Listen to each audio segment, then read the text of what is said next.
वन्दितपाद पद्मं लोके जरारोगभयमृत्युनाशं दातारमीशं विविधौषधिनामम् नमामि धन्वन्तरिमादिदेवं सुरासुरैर्वन्दितपादपद्मं लोके जरारोगभयमृत्युनाशं दातारमीशं विविधौषधिनामम् नमामि धन्वन्तरिमादिदेवं नमामि धन्वन्तरिमादिदेवम्।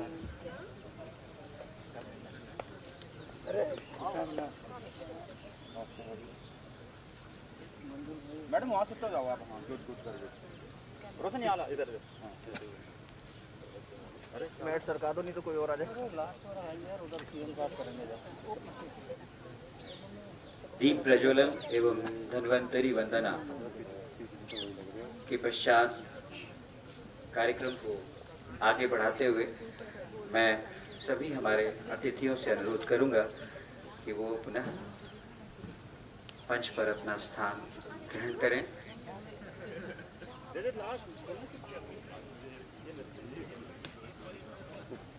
बाकी जो लोग योग करेंगे उनसे अनुरोध है कि वो सामने अपना स्थान ग्रहण करें।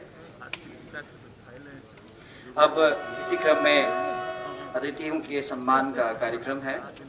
अब मैं माननीय कुलपति महोदय उत्तराखंड आयुर्वेद विश्वविद्यालय से आग्रह करता हूं कि वो आज के हमारे मुख्य अतिथि श्री तीरथ सिंह रावत जी, माननीय मुख्यमंत्री जी उत्तराखंड को अंग वस्त्र, औषध पात्र एवं प्रतीक चिन्ह से सम्मानित करें। हाँ हमें करना। हाँ तो हम बंद कर देंगे।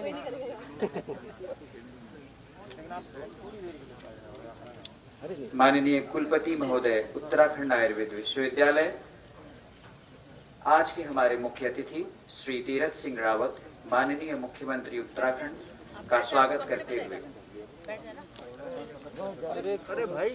माननीय श्री तीरथ सिंह रावत जी का जन्म सिरोपट्टी, असवाल, शिवपौड़ी, गढ़वाल, उत्तराखंड में हुआ। आप सन 2000 में नवगठित उत्तराखंड राज्य के प्रथम शिक्षा मंत्री चुने गए। तभी से लगातार राजनीति के क्षेत्र में आप अग्रसर रहे। 10 मार्च 2021 को आपने उत्तराखंड के 10वें मुख्यमंत्री पद की शपथ ग्रहण की और आपके ही निर्देशन में आज ये प्रदेश पूरे तरक्की की मार्ग की ओर अग्रसर है। अब मैं श्री चंद्रेश कुमार, सचिव आयुष एवं आयुष शिक्षा उत्तराखंड शासन से आग्रह करता हूं कि वो हमारे विशिष्ट अतिथि श्री डॉक्टर हरक सिंह रावत जी, माननीय मंत्री आयुष एवं आयुष शिक्षा को अंग वस्त्र, औषध पात्र, बुके एवं प्रतीक चिन्ह से सम्मानित करें।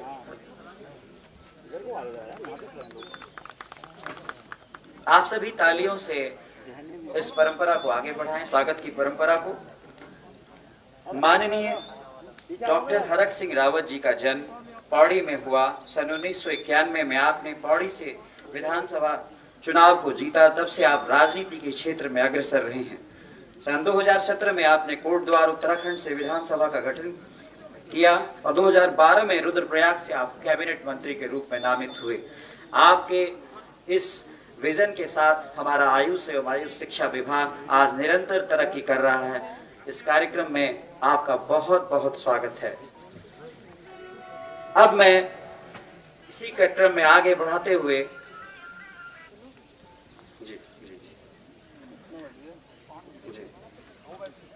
मैं अनुरोध करता हूं डॉक्टर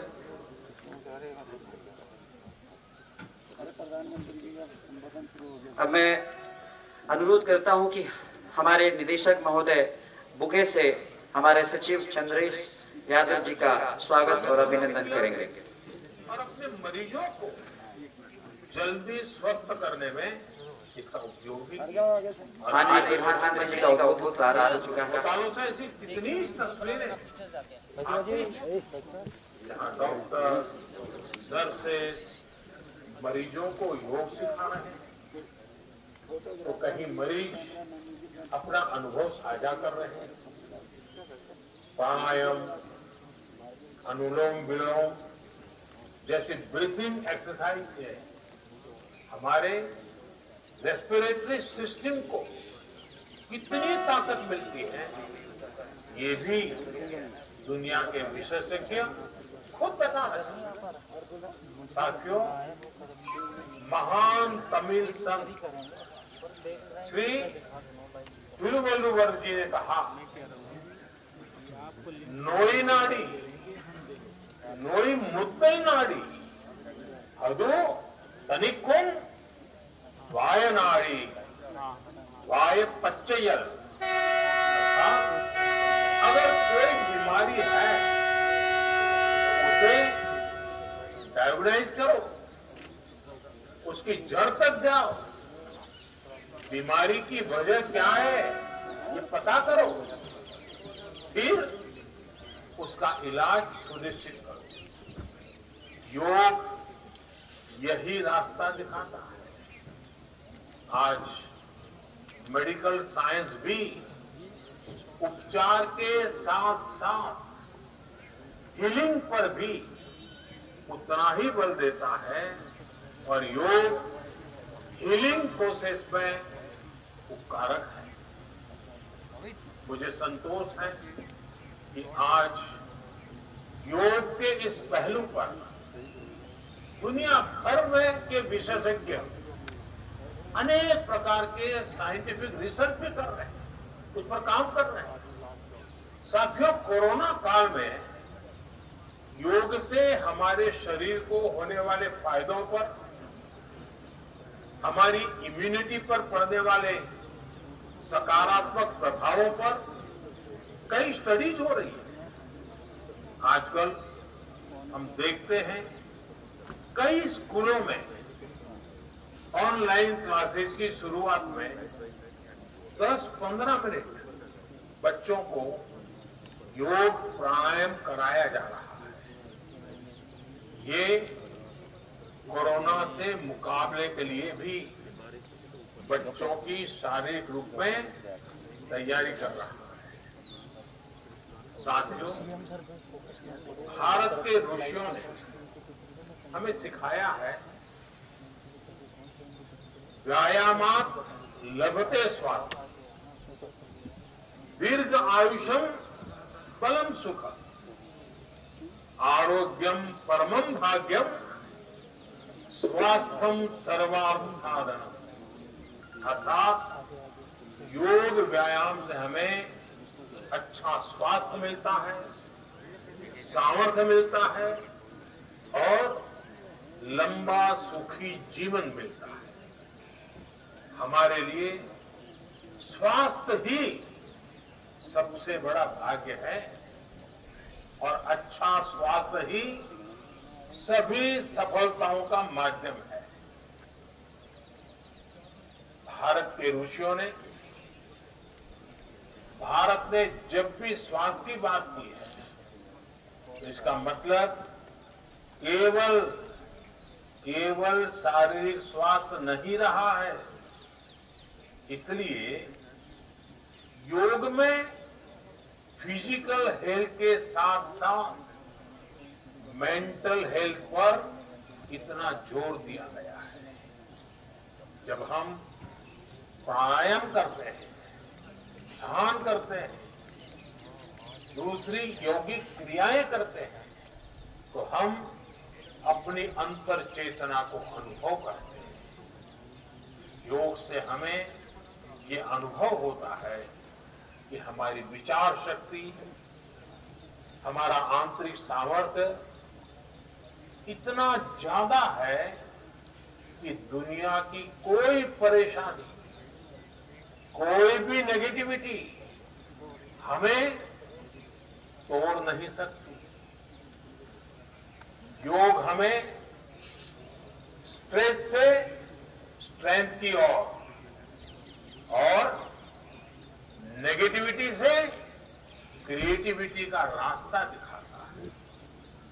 योग हमें अवसाद से उमंग और प्रमाद से प्रसाद तक ले जाता है। Friends, yoga tells us that so many problems might be out there, but we have infinite solutions within ourselves. We are the biggest source of energy in our universe.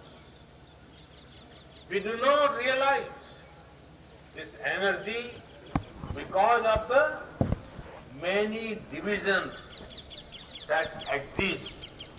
At times, the lives of people exist in silence. These divisions reflect in the overall personality as well. The shift from silo to union is yoga. A proven way to experience a realization of oneness is yoga. I am reminded of the words of the great Gurudev Tagore, who said, and I quote, "The meaning of our self is not to be found in its separateness from God and others, but in the ceaseless realization of yoga, of union." Unquote. The mantra of Vasudhaiva Kutumbakam, which India has followed since ages, is now finding global acceptance. We all are praying for each other's well-being. If there are threats to humanity, yoga often gives us a way of holistic health. Yoga also gives us a happier way of life. I'm sure yoga will continue playing its preventive as well as positive role in healthcare of masses. साथियों, जब भारत ने United Nations में अंतर्राष्ट्रीय योग दिवस का प्रस्ताव रखा तो उसके पीछे यही भावना थी कि योग विज्ञान पूरे विश्व के लिए सुलभ हो। आज इस दिशा में भारत ने यूनाइटेड नेशंस WHO के साथ मिलकर एक और महत्वपूर्ण कदम उठाया है। अब विश्व को एम योगा ऐप की शक्ति मिलने जा रही है। इस ऐप में कॉमन योगा प्रोटोकॉल के आधार पर योग प्रशिक्षण के कई वीडियोस दुनिया की अलग अलग भाषाओं में उपलब्ध होंगे। ये आधुनिक टेक्नोलॉजी और प्राचीन विज्ञान के फ्यूजन का भी एक बेहतरीन उदाहरण है। मुझे पूरा विश्वास है एम योगा ऐप योग का विस्तार दुनिया भर में करने और वन वर्ल्ड वन हेल्थ के प्रयासों को सफल बनाने में बड़ी भूमिका निभाएगा। साथियों, गीता में कहा गया है, तम विद्या दुख संयोग वियोगम योग संगीतम, अर्थात दुखों से वियोग को, मुक्ति को ही योग कहते हैं। सबको साथ लेकर चलने वाली मानवता की ये योग यात्रा हमें ऐसे ही अनवरत आगे बढ़ानी है। चाहे कोई भी स्थान हो, कोई भी परिस्थिति हो, कोई भी आयु हो, हर एक के लिए योग के पास कोई न कोई समाधान जरूर है। आज विश्व में योग के प्रति जिज्ञासा रखने वालों की संख्या बहुत बढ़ रही है।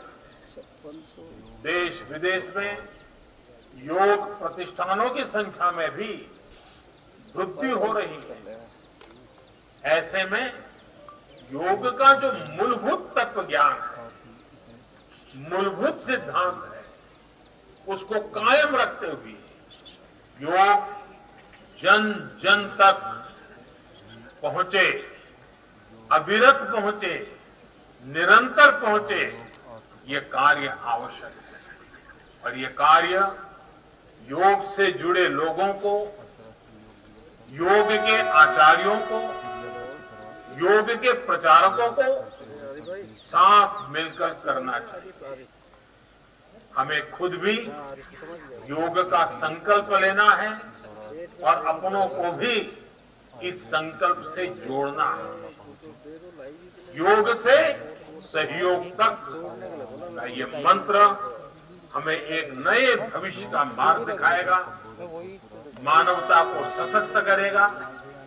इन्हीं शुभकामनाओं के साथ आज अंतर्राष्ट्रीय योग दिवस पर पूरी मानव जात को, आप सभी को बहुत बहुत शुभकामनाएं, बहुत बहुत धन्यवाद।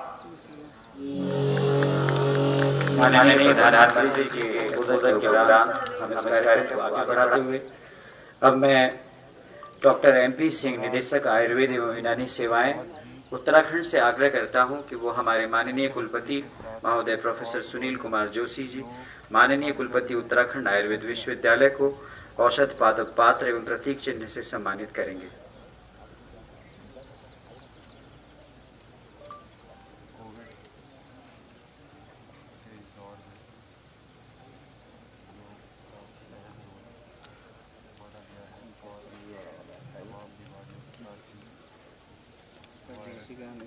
सुधार हुआ है कुछ?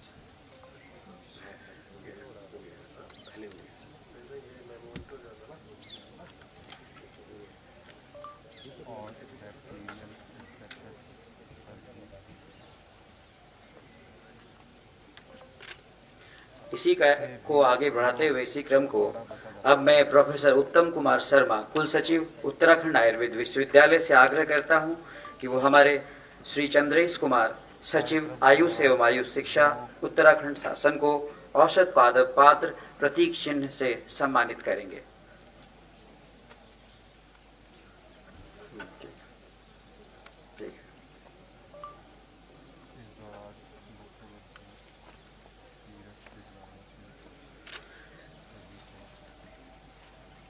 इसी क्रम को आगे बढ़ाते हुए अब मैं प्रोफेसर राधा वल्लभ सती, परिसर निदेशक, मुख्य परिसर हर्रावाला से आग्रह करता हूं कि वो हमारे निदेशक डॉक्टर MP सिंह, निदेशक आयुर्वेदिक एवं यूनानी सेवाएं, उत्तराखंड को औषध पादप एवं प्रतीक चिन्ह से सम्मानित करेंगे।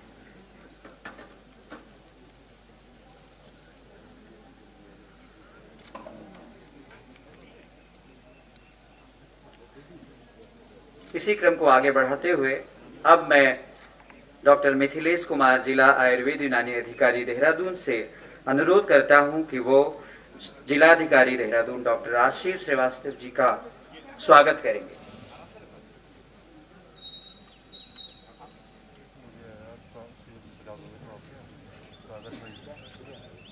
अब मैं डॉक्टर वर्षा सक्सेना से अनुरोध करता हूं कि वो आगे मंच संचालन करें।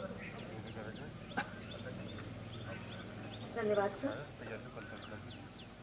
इसी क्रम को आगे बढ़ाते हुए अब मैं श्री चंद्रेश कुमार जी, सचिव आयुष एवं आयुष शिक्षा, उत्तराखंड शासन को स्वागत संबोधन के लिए आमंत्रित करना चाहूंगी।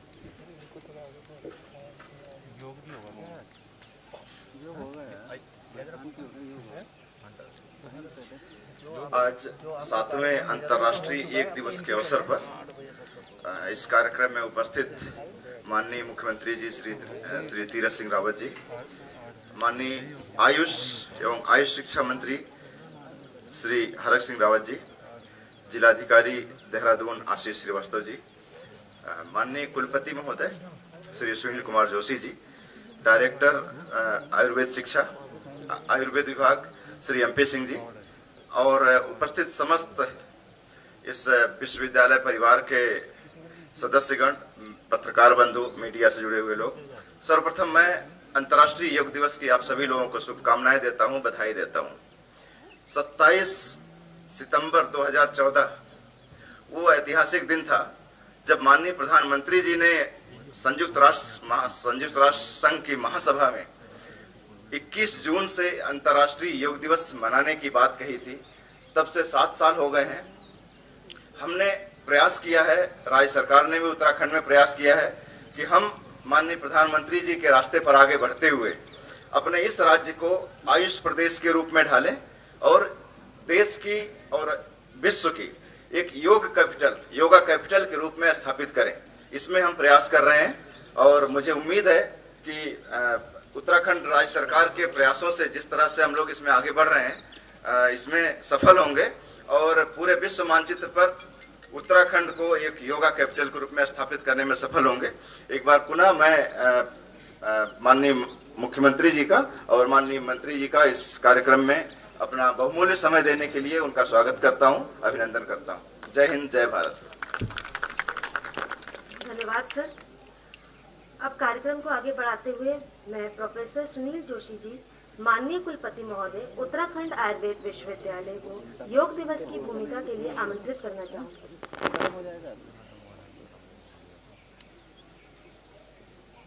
7वें अंतर्राष्ट्रीय योग दिवस के अवसर पर उत्तराखंड आयुर्वेद विश्वविद्यालय के इस परिसर में हमारे माननीय मुख्यमंत्री जी का आगमन हुआ है। ये हम सभी के लिए सौभाग्य का विषय है। हमारे बीच हमारे माननीय मुख्यमंत्री, हमारे माननीय आयुष मंत्री जी, हमारे सचिव आयुष शिक्षा, हमारे जिलाधिकारी, मीडिया बंधु और हमारे सारे फैकल्टी मेंबर्स तथा निदेशालय के सभी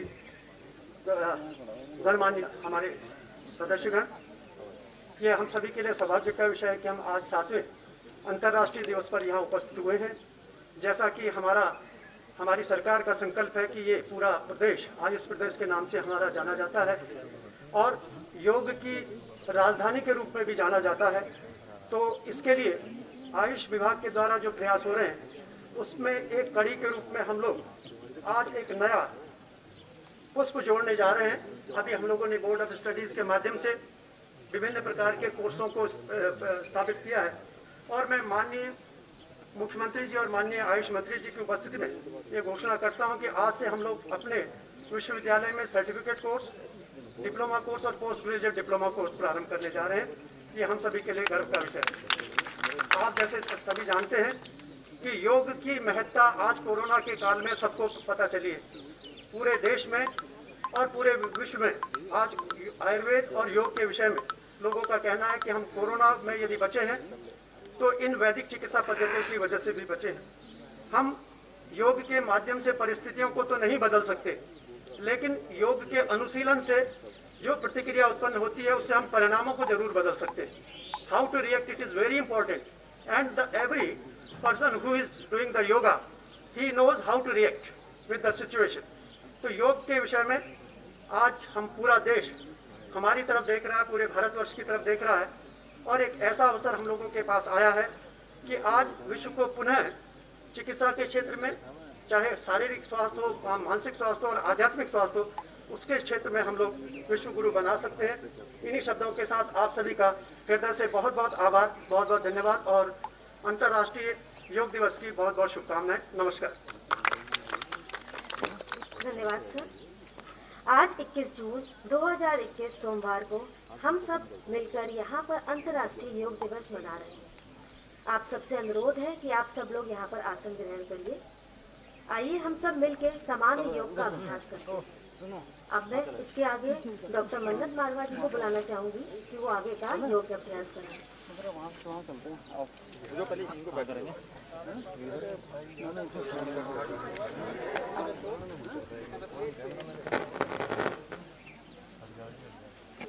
भाई साहब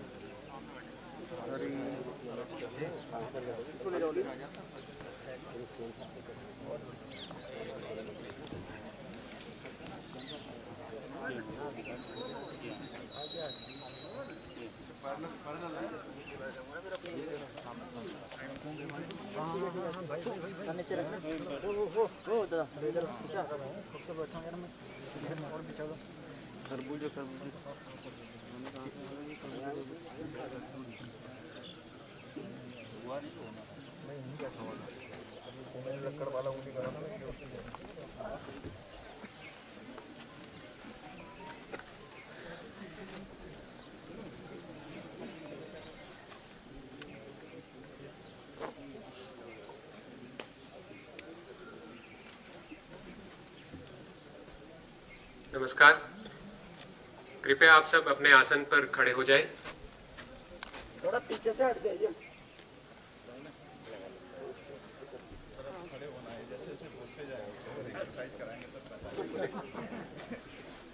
योगाभ्यास में सर्वप्रथम वंदना करेंगे। कृपया हाथ जोड़कर खड़े हो जाएं। ओम संगच्छध्वं संवदध्वं संवो मानसी जानताम् देवाभागं यथा पूर्वे संजानानाम् उपासते। हम सभी प्रेम से मिलकर चलें, मिलकर बोलें और सभी ज्ञानी बने। अपने पूर्वजों की भांति हम सभी कर्तव्यों का पालन करें। योगाभ्यास में सबसे पहले हम प्रथनासन चालन क्रियाओं का अभ्यास करेंगे। पैरों में 2 से 3 इंच का अंतर रखते हुए खड़े हो जाएं। हाथों को शरीर के बगल में सीधा रखें। यह अभ्यास समस्थिति है, इसे ताड़ासन भी कहते हैं। अभ्यास के समय हथेलियों को कमर पर रखें। श्वास को बाहर निकालते हुए सिर को धीरे धीरे आगे की ओर झुकाएं और ठुड्डी को वक्ष पर स्पर्श कराने की कोशिश करें। अब श्वास लेते हुए सिर को जितना पीछे की ओर ले जा सकें उतना पीछे की ओर ले जाएं। सामान्य स्थिति में वापस आ जाएं। अब श्वास को बाहर छोड़ते हुए सिर को धीरे धीरे दाईं ओर झुकाएं। कान को कंधे के जितना नजदीक लाना संभव हो लाएं। इस बात का ध्यान रखें कि कंधे की ऊपर की ओर ना उठे। श्वास को अंदर ग्रहण करते हुए सिर को सामान्य स्थिति में लाएं। इसी प्रकार श्वास को बाहर छोड़ते हुए सिर को बाईं तरफ झुकाएं। श्वास को अंदर ग्रहण करते हुए सिर को सामान्य स्थिति में लाएं। अब सिर को सीधा रखें। श्वास को बाहर छोड़ते हुए सिर को आराम से दाईं ओर घुमाएं, जिससे ठुड्डी और कंधे एक सीध में आ जाएं। श्वास को अंदर लेते हुए सिर को सामान्य स्थिति में लाएं। इसी प्रकार श्वास को बाहर छोड़ते हुए सिर को बाईं ओर घुमाएं। अब श्वास को अंदर लेते हुए सिर को सामान्य स्थिति में लाएं। अब श्वास छोड़ते हुए सिर को आगे की ओर झुकाएं और ठुड्डी को सीने से स्पर्श करें। श्वास को अंदर लेते हुए सिर को धीरे धीरे घड़ी की सुई की दिशा में घुमाएं तथा वापस लाते समय श्वास को बाहर छोड़ें। इस प्रकार ग्रीवा एक बार पूरी तरह से घुमाएं।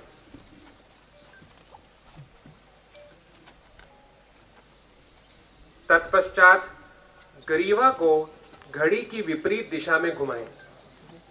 श्वास को अंदर लेते हुए ग्रीवा को पीछे ले जाएं और श्वास को छोड़ते समय वापस ले आएं।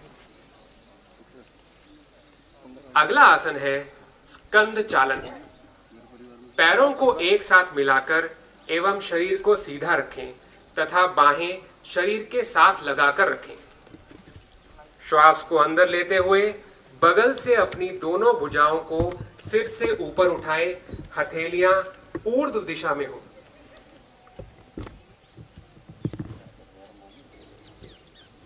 श्वास को छोड़ते हुए भुजाओं को नीचे की तरफ लाएं। उंगलियों को मिलाते हुए दोनों हथेलियों को पूरी तरह खुला रखें। अगला आसन है स्कंद चालन। सीधे खड़े हो जाएं। बाएं हाथ की अंगुलियों को बाएं कंधे पर रखें। उसी तरह दाएं हाथ की अंगुलियों को दाएं कंधे पर रखें। दोनों कोहनियों को पूरी तरह चक्राकार घुमाएं। श्वास को अंदर लेते हुए दोनों कोहनियों को ऊपर की तरफ ले जाएं व श्वास छोड़ते हुए नीचे लाएं। कोहनियों को वक्ष स्थल के सामने स्पर्श कराने की कोशिश करें। पीछे की ओर कोहनियों को खींचकर घुमाएं और वापस लाते हुए भुजाएं शरीर को स्पर्श करें। अब आगे से पीछे की ओर इस क्रिया को यानी घड़ी की सुई की दिशा में 2 बार दोहराएं। इसी प्रकार पीछे से आगे की ओर यानी कि घड़ी की सुई की विपरीत दिशा में 2 बार दोहराएं। श्वास भरते हुए दोनों कोहनियों को ऊपर ले जाएं और श्वास छोड़ते हुए नीचे लाएं। अगला आसन है कटी चालन। दोनों पैरों में के बीच में 2 फीट की दूरी रखें। दोनों भुजाओं को कंधों की सीध तक उठाएं। इस समय दोनों हथेलियां समानांतर स्थिति में एक दूसरे के आमने सामने हो। श्वास को बाहर छोड़ते समय शरीर को बाईं ओर घुमाएं, जिससे कि दाईं हथेली बाएं कंधे को छुए। श्वास को अंदर लेते हुए पूर्व स्थिति में वापस आ जाएं। अब श्वास को बाहर छोड़ते समय शरीर को दाईं ओर घुमाएं, जिससे कि बाईं हथेली दाएं कंधे को छुए। श्वास को अंदर लेते हुए पूर्व स्थिति में वापस आ जाएं। अगला आसन है घुटना संचालन। श्वास को शरीर के अंदर ग्रहण करते हुए अपनी भुजाओं को कंधे के स्तर तक लाएं और हथेलियों को नीचे की ओर रखें। श्वास छोड़ते हुए घुटनों को मोड़ें और शरीर को आधे बैठने की स्थिति में लाएं। अभ्यास की अंतिम स्थिति में दोनों भुजाएं और जंघाएं जमीन की तरफ समानांतर स्थिति में होनी चाहिए। श्वास को शरीर के अंदर ग्रहण करते हुए शरीर को सीधा रखें और छोड़ते हुए हाथों को वापस नीचे लाएं। अगले आसन ताड़ासन। सर्वप्रथम पैरों के बल खड़े हो जाएं तथा दोनों पैरों के बीच 2 इंच की दूरी रखें। सांस अंदर लें, हाथों को सामने की ओर कंधों के स्तर तक उठाएं। दोनों हाथों की उंगलियों को आपस में एक दूसरे में फंसाएं और हथेलियों को बाहर की ओर श्वास भरते हुए दोनों भुजाओं को सिर से ऊपर उठाएं। भुजाओं को ऊपर ले जाने के साथ साथ पैरों की एड़ियों को जमीन से ऊपर उठाएं और पैर की उंगलियों पर अपना संतुलन बनाएं।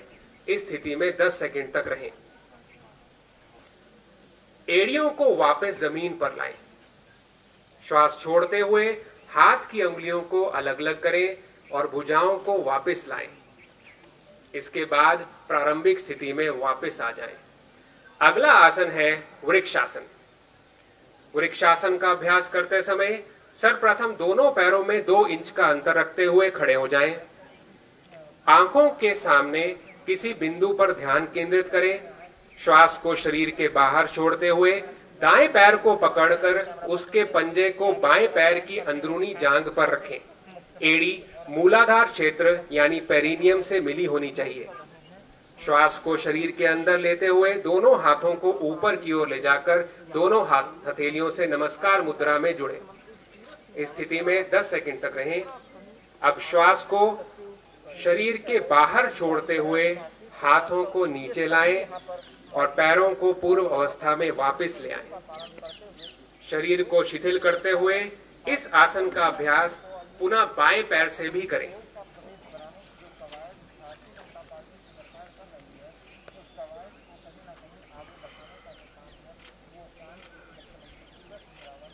पुनः समस्थिति में वापस लौट आए। अगला आसन है पाद हस्तासन। पाद हस्तासन का अभ्यास करते समय सर्वप्रथम दोनों पैरों में 2 इंच का अंतर रखते हुए खड़े हो जाएं।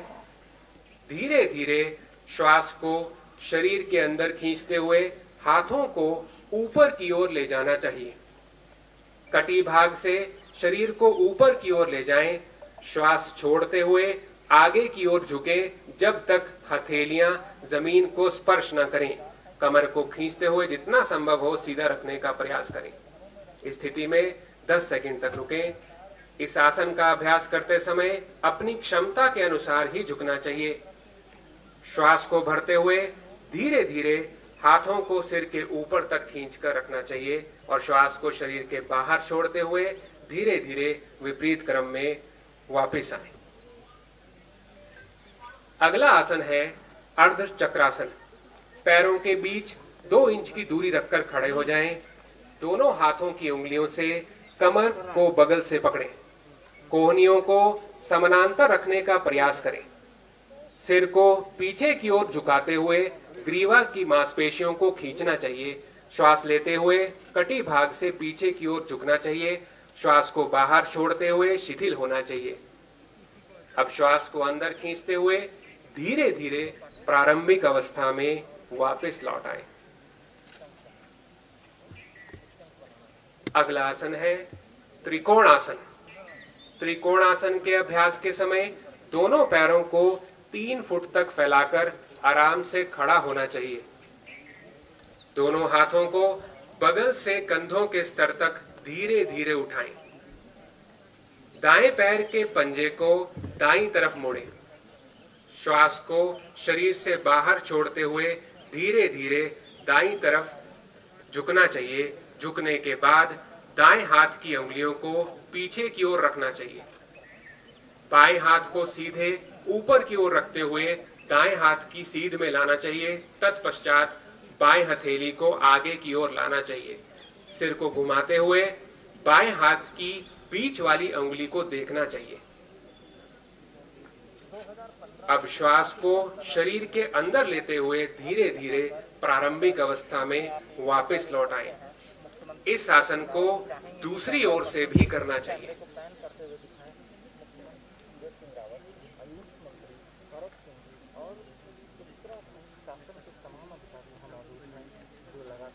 प्रारंभिक अवस्था में वापस आ जाएं। अगले आसन जो है वो बैठ के किए जाने वाले हैं। कृपया अपना स्थान ग्रहण करें।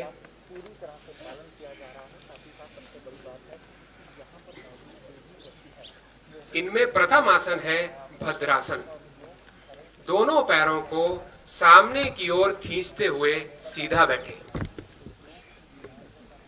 दोनों हाथों को कमर के पीछे जमीन पर रखें और शरीर को ढीला छोड़ दें। ये विश्राम आसन की स्थिति है। अब दोनों पैरों को सामने की ओर सीधा फैलाकर पीठ और कमर को सीधा रखते हुए बैठते हुए दोनों हाथों को नितंब के पास रखें और हथेलियां जमीन पर रखें। अब दोनों पैरों के तलवे को आप पास पास ले आएं। श्वास बाहर छोड़ते हुए पैरों की उंगलियों को हाथों से पकड़कर दृढ़ करें। श्वास भरते हुए एड़ियों को मूलाधार क्षेत्र के जितने नजदीक हो सके ले आएं। अपनी जंघा को जमीन से लगाने की कोशिश करें। इस अवस्था में 10 सेकंड तक रुकें तथा सामान्य रूप से श्वास लेते रहें।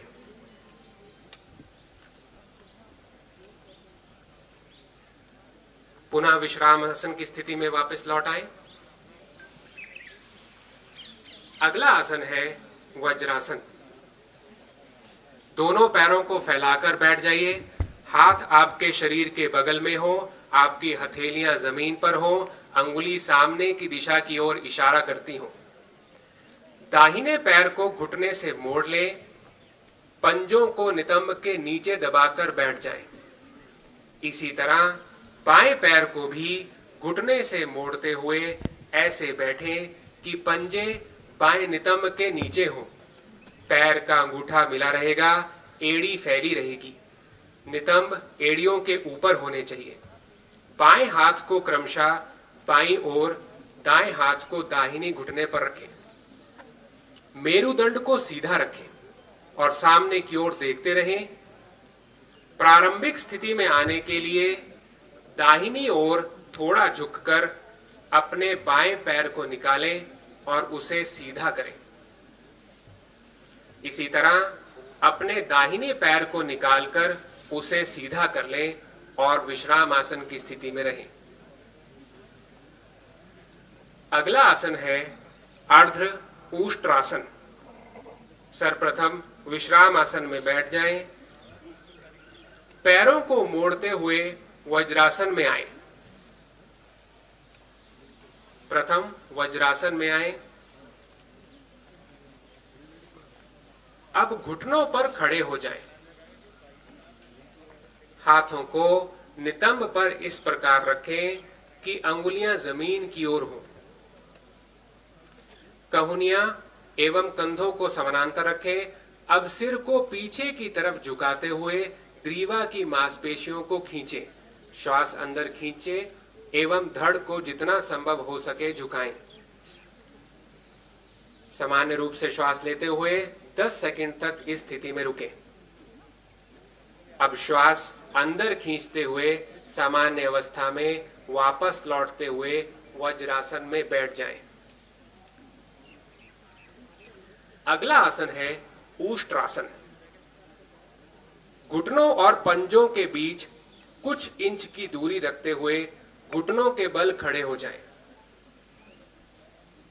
श्वास लेते हुए पीछे की ओर झुकें और धीरे धीरे दाहिने हाथ से दाहिनी एड़ी और बाएं हाथ से बाईं एड़ी को पकड़ने का प्रयास करें और श्वास छोड़ें। इस बात का ध्यान रहे कि पीछे झुकते समय गर्दन को झटका ना लगे। पूरे शरीर का भार बराबर रूप से अपनी भुजाओं और पैरों पर होना चाहिए। सामान्य रूप से श्वास लेते हुए 10 सेकंड तक रुकें। अब श्वास अंदर खींचते हुए सामान्य अवस्था में वापस लौटते हुए वज्रासन में बैठ जाएं, विश्राम करें। अगला आसन है शशक आसन। दोनों पैरों के घुटनों को एक दूसरे से दूर फैलाएं। इस प्रकार बैठें कि पैरों के अंगूठे एक दूसरे से मिले हों। श्वास लेते हुए दोनों हथेलियों को घुटनों के बीच जमीन पर रखें। श्वास छोड़ते हुए आगे की ओर झुकें और ठुड्डी को जमीन पर रखें। दोनों भुजाएं समानांतर हों। सामने की ओर देखें और इस स्थिति को बनाए रखें। अब श्वास को अंदर खींचते हुए ऊपर की ओर आ जाएं और श्वास को छोड़ते हुए हाथों को नीचे लाएं। अगला आसन है उत्तान मंडूकासन। वज्रासन में बैठे रहें। दोनों अंगूठों को सटाते हुए दोनों घुटनों को जितना अधिक हो सके उतना फैलाएं। अपने दाएं हाथ को उठाएं, उसे कोहनी से मोड़ते हुए पीछे ले जाकर बाएं कंधे से नीचे की ओर रखें। इसी प्रकार बाएं हाथ का उपयोग करते हुए करें और अपनी हथेली को ऊपर ले जाकर दाएं कंधे के नीचे की ओर रखें। कुछ देर तक इस स्थिति में रुकें। उसके बाद विपरीत क्रम से वापस आएं और विश्राम आसन में विश्राम करें। अगला आसन है वक्रासन। समस्थिति में बैठ जाएं, पैरों को आगे रखें। सर्वप्रथम दाएं पैर को मोड़ते हुए उसके पंजे को बाएं घुटने के बगल में रखें। बाएं हाथ को दाएं घुटने के पास लाएं और दाएं पैर के अंगूठे को पकड़ लें अथवा हथेली को दाएं पैर के पास रखें। दाएं हाथ को पीछे ले जाएं और हथेली को जमीन पर रखें जब तक कि पीठ लंबवत ना हो जाए। श्वास छोड़ते हुए शरीर को दाईं तरफ घुमाएं। इस स्थिति में 10 सेकंड तक बने रहें। सामान्य ढंग से श्वास प्रश्वास लेते रहें और शरीर को शिथिल रखें। अब श्वास को लेते हुए अपने शरीर को वापस लाएं और श्वास छोड़ते हुए शिथिल हो जाएं। इस अभ्यास का क्रम दूसरी तरफ से भी करें।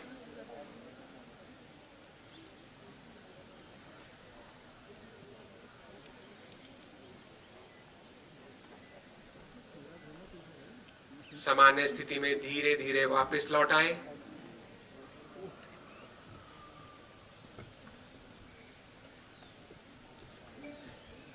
अगला आसन है भुजंगासन। यह आसन पेट के बल लेट के किया जाता है। प्रथम पेट के बल लेट जाएं और अपने दोनों हाथों पर सिर टिकाते हुए शरीर को शिथिल रखें। अपने दोनों पैरों को आपस में मिला लें। हाथों को खींचकर रखते हुए ललाट को जमीन पर टिकी रहने दें। अब हाथों को शरीर के ठीक बगल में ऐसा रखें कि हथेलियां और कोहनियां जमीन पर टिके रहें। बिना हाथों की स्थिति में कोई परिवर्तन लाए धीरे धीरे श्वास अंदर लेते हुए सिर और छाती को नाभि क्षेत्र तक ऊपर उठाएं। कुछ समय तक इस स्थिति में आराम से रहें। पुनः वापस लौटते हुए ललाट को जमीन पर टिकाएं। एक बार पुनः करेंगे। धीरे धीरे श्वास को भरते हुए सिर और छाती को नाभि क्षेत्र तक ऊपर उठाएं। दोनों कोहनियों को समानांतर रखें। 10 सेकंड तक सामान्य प्रश्वास श्वास की स्थिति में बने रहें। पुनः श्वास को छोड़ते हुए ललाट को जमीन पर शिथिल होने दें और मकर आसन की स्थिति में आए। अगला आसन है मकर आसन। यह भी उदर के बल लेट के किया जाता है। पैरों को एक दूसरे से दूर फैलाकर पंजों को बाहर की ओर रखें। दोनों हाथों को मोड़ते हुए बाईं हथेली पर दाईं हथेली रखें। तत्पश्चात सिर को दाएं एवं बाईं दिशा में अपने हाथों पर रखें। आंखें धीरे धीरे बंद करें। पूरे शरीर को शिथिल होने दें। ये स्थिति मकरासन है। अगला आसन है शलभासन। अभ्यास विधि। सर्वप्रथम मकरासन की स्थिति में लेट जाएं। अब ठुड्डी को जमीन पर टिकाकर दोनों हाथों को शरीर के बगल में रख लें। ध्यान रहे कि हथेलियां ऊपर की ओर यानी आसमान की ओर होनी चाहिए। श्वास अंदर खींचे और घुटनों को बिना मोड़े पैरों को जमीन से जितना हो सके ऊपर उठाएं। हाथों को इस तरह दबाएं कि शरीर जमीन से आसानी से ऊपर उठ सके। इस स्थिति में 10 सेकंड तक रहें और सामान्य रूप से श्वास लेते रहें। अब श्वास बाहर छोड़ते हुए पैरों को जमीन पर वापस ले आए। कुछ समय के लिए मकरासन में विश्राम करें। अगला आसन है सेतुबंध आसन। पुनः पीठ के बल लेट जाएं। पीठ के बल लेट जाएं। यह आसन है सेतुबंध आसन। दोनों पैरों को घुटनों से मोड़ते हुए एड़ियों को नितंब के पास लाएं। हाथों से पैरों के टखनों को मजबूती से पकड़ें और घुटने एवं पैरों को एक सीध में रखें। श्वास अंदर खींचते हुए धीरे धीरे अपने नितंब एवं धड़ को ऊपर की ओर उठाएं और पुलनुमा आकृति बनाएं। इस अवस्था में 10 सेकंड तक रहें और सामान्य श्वास लेते रहें। अब श्वास बाहर छोड़ते हुए धीरे धीरे मूल अवस्था में वापस आएं और शवासन में लेटकर शरीर को शिथिल बनाएं। अगला आसन है उत्तान पादासन। जमीन पर आराम से लेटे रहें। पैरों की स्थिति सीधी हो और हाथों को बगल में रखें। श्वास लेते हुए घुटनों को बिना मोड़े धीरे धीरे अपने दोनों पैरों को ऊपर उठाएं और जमीन से 30 डिग्री का कोण बनाएं। सामान्य रूप से श्वास लेते हुए इस अवस्था में 10 सेकंड तक बने रहें। अब श्वास छोड़ते हुए धीरे धीरे अपने पैरों को नीचे लाएं और जमीन पर रखें। शवासन में विश्राम करें। अगला आसन है अर्ध हलासन। अभ्यास विधि। पीठ के बल लेट जाएं। दोनों हाथ शरीर के बगल में रखें और हथेलियां जमीन पर हों। श्वास भरते हुए घुटनों को बिना मोड़े धीरे धीरे अपने दोनों पैरों को ऊपर उठाएं और जमीन से 90 डिग्री का कोण बनाएं। इस अवस्था में नितंब से कंधे की स्थिति खिंची हुई रहेगी। सामान्य रूप से श्वास प्रश्वास की अवस्था लेते रहें और इस अवस्था में 10 सेकंड तक बने रहें। अपने दोनों पैरों को 90 डिग्री की स्थिति से धीरे धीरे वापस जमीन पर लाएं। ध्यान रहे वापसी की स्थिति में सिर जमीन से ना उठे। शवासन में विश्राम करें। अगला आसन है पवन मुक्तासन। सर्वप्रथम पीठ के बल लंबवत लेटे रहे, दोनों घुटनों को मोड़ें। श्वास छोड़ते हुए दोनों घुटनों को अपने वक्ष स्थल के ऊपर ले आएं। श्वास भरते हुए दोनों हाथों की उंगलियों को आपस में गूंथते हुए पैरों को पकड़ लें। श्वास बाहर छोड़ते हुए सिर को तब तक ऊपर उठाएं जब तक कि ठुड्डी घुटनों से नहीं लग जाए। कुछ समय तक इसी स्थिति में रुकें। ये पवन मुक्तासन है। श्वास लेते समय सिर को वापस जमीन पर लाएं और श्वास बाहर छोड़ते समय पैरों को जमीन पर लाएं। शवासन की स्थिति में आराम करें। अगला आसन शवासन है। दोनों हाथों और पैरों को आरामदायक स्थिति में फैलाकर रखें। आंखें बंद होनी चाहिए। पूरे शरीर को अचेतन अवस्था में शिथिल छोड़ दें। सामान्य श्वास प्रश्वास की प्रक्रिया पर ध्यान केंद्रित करें। इस अवस्था में तब तक रहें जब तक कि पूर्ण विश्रांति एवं चित्त शांत ना हो जाए। ये सभी प्रकार के तनावों से मुक्त करता है, शरीर तथा मस्तिष्क दोनों को आराम प्रदान करता है। बाहरी दुनिया के प्रति लगातार आकर्षित होने वाला मन अंदर की ओर गमन करता है। इस तरह धीरे धीरे महसूस होता है कि मस्तिष्क स्थिर हो गया है।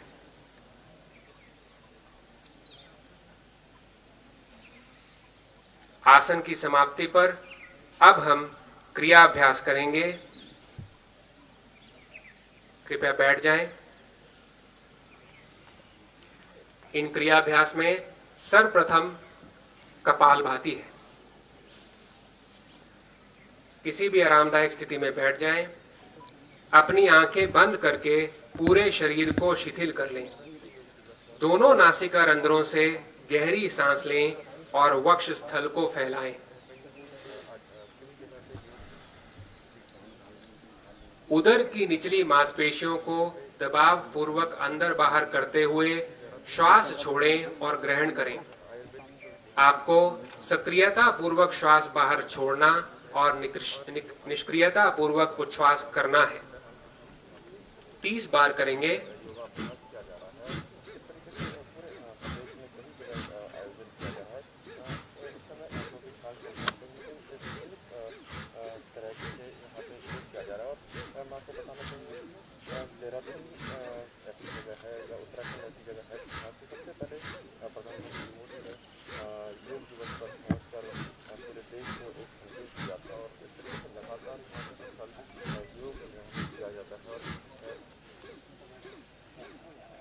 ये कपालभाति कपाल को शुद्ध करती है और कफ विकारों को समाप्त करती है। अगली क्रिया है प्राणायाम। इसमें हम नाड़ी शोधन एवं अनुलोम विलोम प्राणायाम करेंगे। सर्वप्रथम किसी भी आरामदायक स्थिति में बैठ जाएं। मेरुदंड एवं सिर को सीधा रखें और आंखें बंद कर लें। कुछ गहरी श्वासों के साथ शरीर को शिथिल कर लें। ज्ञान मुद्रा में बाईं हथेली बाएं घुटने के ऊपर रखनी चाहिए। दाईं हथेली नासाग्र मुद्रा में हो। अनामिका एवं कनिष्ठिका उंगली बाईं नासिका पर रखें। मध्यमा और तर्जनी उंगली को मोड़ कर रखें। दाएं हाथ का अंगूठा दाईं नासिका पर रखें। अब बाईं नासिका रंध्र खोलें और बाईं नासिका से श्वास ग्रहण करें। इसके बाद कनिष्ठिका और अनामिका उंगलियों से बाईं नासिका बंद कर लें। दाईं नासिका से अंगूठा हटाकर वहां से श्वास बाहर छोड़ें। तत्पश्चात एक बार दाईं नासिका से श्वास ग्रहण करना चाहिए। श्वास उच्छ्वास के अंत में दाईं नासिका को बंद करें और बाईं नासिका खोलें। इसके द्वारा श्वास बाहर छोड़ें। ये पूरी प्रक्रिया नाड़ी शोधन या अनुलोम विलोम प्राणायाम कहलाती है। सामान्य स्थिति में वापस आ जाएं।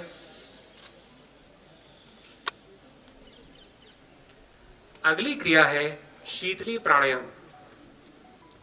किसी भी आरामदायक स्थिति में बैठ जाएं।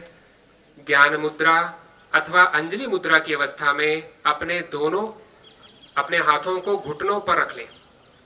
जीभ को किनारे से मोड़कर ट्यूब के आकार का बना लें। इस ट्यूब नुमा जीभ से सांस लेते हुए जितना हो सके हवा शरीर के अंदर प्रवेश करें और जीभ को मुख के अंदर वापस ले जाएं। मुख बंद कर लें। आप दोनों नासिका रंध्रों से धीरे धीरे श्वास छोड़ें। एक बार फिर से करेंगे। ट्यूब नुमा जीभ से सांस लेते हुए जितना हो सके हवा शरीर के अंदर प्रवेश कराएं।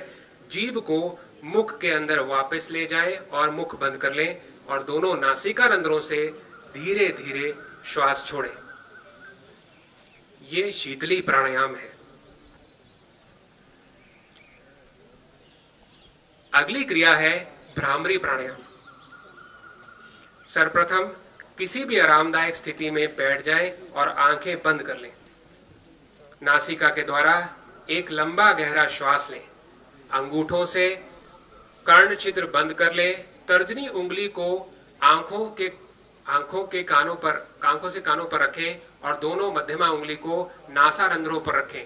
अनामिका ऊपर वाले होंठ के ऊपरी हिस्से पर और कनिष्ठिका नीचे वाले होंठ के नीचे हिस्से पर लगाएं। अब धीरे धीरे नियंत्रित रूप से श्वास को भरते हुए छोड़ें और ध्यान रहे बाहर छोड़ते समय भंवरे जैसी आवाज निकालें।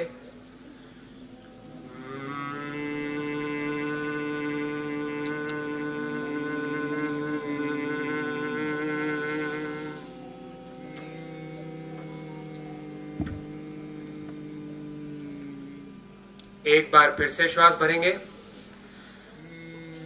छोड़िए।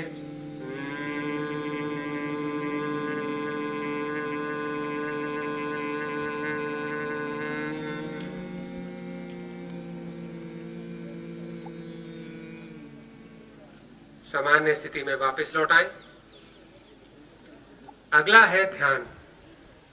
किसी भी आरामदायक स्थिति में बैठ जाएं। मेरुदंड को बिना किसी प्रकार के कष्ट दिए सीधा रखें। ज्ञान मुद्रा या ध्यान मुद्रा धारण करें। अंगूठे और तर्जनी उंगली के सिरों को आपस में स्पर्श कराएं। आंखें बंद करके मुख को थोड़ा ऊपर की ओर उठाकर बैठ जाएं। मुख को थोड़ा सा ऊपर की दिशा में उठाकर एकाग्रचित्त होकर बैठ जाएं। बिना किसी पर विशेष ध्यान केंद्रित किए केवल अपनी बाहों के बीच हल्का सा ध्यान केंद्रित करें और अपनी आती जाती श्वासों को महसूस करें। पूर्व विचारों को छोड़ने का प्रयास करें। पवित्र व निर्मल विचार मन में लाने का प्रयास करें। ये ध्यान योग अभ्यास का सबसे महत्वपूर्ण घटक है। ये अभ्यासकर्ता को नकारात्मक भावनाओं से दूर रखता है। भय, क्रोध, अवसाद, चिंता दूर करता है और सकारात्मक भावनाएं विकसित करने में सहायता करता है। ये मस्तिष्क को शांत और निश्चल रखता है। एकाग्रता, स्मृति, विचारों की स्पष्टता और मनोबल को बढ़ाता है। पूरे शरीर और मस्तिष्क को पर्याप्त आराम देते हुए उन्हें तरोताजा करता है। सामान्य स्थिति में वापस आ जाएं। यहाँ हमारे क्रियाभ्यास समाप्त होते हैं। आइए इस सत्र का समापन संकल्प से करें। आप सब मेरे साथ संकल्प करेंगे। हमें अपने मन को हमेशा संतुलित रखना है। इसमें ही हमारा आत्म विकास समाया है। मैं अपने कर्तव्य स्वयं के प्रति, कुटुंब के प्रति, कार्य, समाज और विश्व के प्रति शांति, आनंद और स्वास्थ्य के प्रचार के लिए प्रतिबद्ध हूं। अंत में आप सब मेरे साथ शांति पाठ का आह्वान करेंगे। ओम सर्वे भवन्तु सुखिनः, सर्वे सन्तु निरामयाः, सर्वे भद्राणि पश्यन्तु, मा कश्चित् दुःख भग भवेत्। ओम शांति शांति शांति। सब सुखी हो, सब निरोग हो, सब निरामय हो, सबका मंगल हो और कोई दुखी ना हो। इसी के साथ आज का ये योगाभ्यास कार्यक्रम यहीं समाप्त होता है। धन्यवाद। धन्यवाद डॉक्टर मंगल। योग से हमें उमंग की प्राप्ति होती है, अवसाद से प्रमाद की प्राप्ति होती है। इसी क्रम को आगे बढ़ाते हुए अब वक्त है विशिष्ट योग प्रदर्शन का। अब हमारे बीच दिलराज कौर, योगा ब्रांड एम्बेसडर उत्तराखंड, विशिष्ट योग प्रदर्शन करेंगी।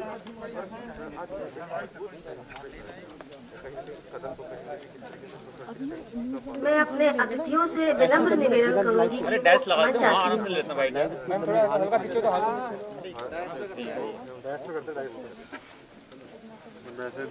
जीतू डाइस में लगे भाई, ये तो करना ये तो करना ना यार, उधर ही करा लेंगे डाइस पे साला क्या। अरे डाइस में लगा देंगे, डाइस यहां पे लगा देंगे, कोई दिक्कत नहीं। लगा देंगे, हां डाइस लगा दे, यहां पे कर ले। बोल देते हैं उनको, बोल दो राव जी को बोल दो। कहां है ये तो राव जी ने बोले कहां। अरे